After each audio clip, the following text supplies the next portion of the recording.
Ok les gars, bienvenue sur une nouvelle vidéo de WIS Affiliate. On s'excuse pour le son, petit problème de micro, mais l'essentiel est là. On va discuter aujourd'hui dans cette vidéo des fautes relatives au push jerk. Pour rappel, un push jerk, ça va ressembler à ceci. Nice. Premier type de faute que vous allez rencontrer avant de parler de l'exécution du mouvement, parlons des amplitudes de mouvement. Quand vous allez travailler pendant le WOD, faites gaffe, la plupart des athlètes avec l'excitation oublient de compléter les reps, ça va ressembler à ça pour 3 reps. À des degrés plus ou moins élevés. Et vous avez vu, il ne s'est pas compté jusqu'à 3. Mais bon, en attendant, il n'y a pas de souci, juste avec vos athlètes, renforcez les amplitudes qu'on recherche. Donc demandez-leur de bien vous attendre potentiellement en bas. Et ici, demandez-leur de remonter complètement en haut. Et soyez clair avec eux, ça c'est une rep, c'est important pour la méthode, mais aussi pour les athlètes s'ils ont envie de faire de la compète, tant qu'à faire, autant travailler propre. Ensuite, dans l'exécution du mouvement, maintenant, la faute principale à laquelle vous devez prêter attention, c'est bien entendu le manque d'extension de hanche. Dans cette position-là, vous voyez que Gauthier est complètement droit, épaules, hanches, genoux, chevilles, tout ça forme une ligne droite. Malheureusement, lorsqu'il fait mal le mouvement, on va se retrouver avec un angle potentiellement ici à la hanche et potentiellement ici au genou. Ça ressemblerait à ça. Et go, et debout, et on relâche. Lorsqu'on fait ça, c'est qu'on ne cultive pas assez l'intention de sauter, qui pourtant serait super utile si on veut commencer à déplacer des charges lourdes. Donc vous, à partir de là, demandez peut-être à l'athlète de serrer les fesses, et go. Yes, et debout. N'hésitez pas éventuellement à fournir ponctuellement une cible qui va au-dessus de la tête. Et go. Ouais, bon, ça c'est pas mal. Et debout. Ou donner n'importe quel type d'image qui pourrait l'inciter vraiment à finir en pointe de pied. Ça, c'est votre première source de concentration et vous allez voir que réparer cette faute, déjà, c'est pas donné. Deuxième chose à laquelle vous devez faire attention, c'est ce qu'on appelle le timing des bras. L'idée, c'est que les bras doivent se tendre juste avant que les pieds ne touchent le sol. Lorsque c'est bien fait, ça ressemble à ça. Et go. Yes. Et debout, je monte et je ramène. Maintenant, bien souvent, les athlètes vont avoir tendance à pousser soit trop tôt, comme ceci, et go.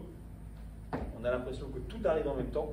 Ou alors parfois trop tard, en finissant avec une position un peu inactive, avec les bras fléchis, comme cela. Et go. Ok. Et debout. De manière simple, la première chose à cultiver, c'est quand même l'idée de frapper dans la barre. Ça permet de garantir au moins qu'on va terminer ce qu'on appelle les épaules actives, les coudes verrouillés. Donc sur la prochaine rep, regardez bien, il va puncher le ciel. Tu es prêt? Et go. Oui, et debout. Et la deuxième, c'est de trouver des recettes pour être capable de comprendre quand tendre les bras. Une que j'affectionne bien en ce moment comme consigne verbale, c'est de demander à l'athlète de voler 1 seconde dans les airs avant de frapper. Ça ressemble à ça. Et go. Yes. Et debout. Si jamais vous avez envie d'être joueur, vous avez beaucoup de vos athlètes qui ont un problème de timing dans le mouvement, une ancienne méthode de correction qu'on utilisait avant qui est assez fun consiste à demander à tous les athlètes de sauter en criant votre nom avant de frapper. Mon nom. Tu vas faire ça? Ça va donner ça, je te montre une fois, ça fera ça. Eli. Et après tu frappes. Et c'est parti. Et go. Eli. Bam. Ou n'importe quel autre mot que vous allez trouver marrant comme hippopotame. En tout cas pour les contraindre à effectuer une action dans les airs avant de frapper, ça marche pas mal aussi. À nouveau, la cible tactile pourrait fonctionner. Demandez à l'athlète simplement d'attendre de toucher la cible avant de frapper. La troisième faute que j'aimerais aborder avec vous est une faute qui est cette fois-ci une faute qui vient du push-press.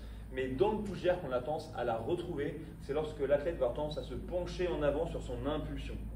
Regardez la différence entre une bonne rep, et go, et une mauvaise rep, on va se pencher en avant comme ceci, et go, et debout, et on relâche. Je trouve important d'en parler de cette faute parce qu'en vérité, que ce soit dans le WOD ou que ce soit dans une montée en charge, elle peut vraiment impacter la capacité de l'athlète à faire le mouvement correctement. Donc à nouveau, une consigne que moi j'affectionne, elle est vraiment complètement simple. Simplement, demandez juste à vos athlètes de plier les genoux vers l'avant lorsqu'ils prennent l'impulsion. Ça ressemble à ça. Et go. Yes. Rien de révolutionnaire, mais ça peut vraiment aider à l'athlète à rester dans le bon axe. Autre consigne verbale que vous pouvez utiliser, même si une nouvelle fois je ne vais pas demander à Gauthier de faire une rep, mais pas de profil juste. Demandez à l'athlète de garder l'épaule constamment au-dessus de son talon lorsqu'il prend l'impulsion. Voilà ce qui peut aider l'athlète à comprendre comment se remettre dans les bonnes positions. Voilà, c'est quelques pistes autour de 3 fautes communes qui concernent le push jerk. Restez focus là-dessus, n'allez pas chercher midi à 14 h. Laissez les histoires de trajectoire de barre, notamment sur les séances consacrées au push press et surtout au shoulder press. On se revoit nous très bientôt pour une nouvelle vidéo de Boost Affiliate. Ciao.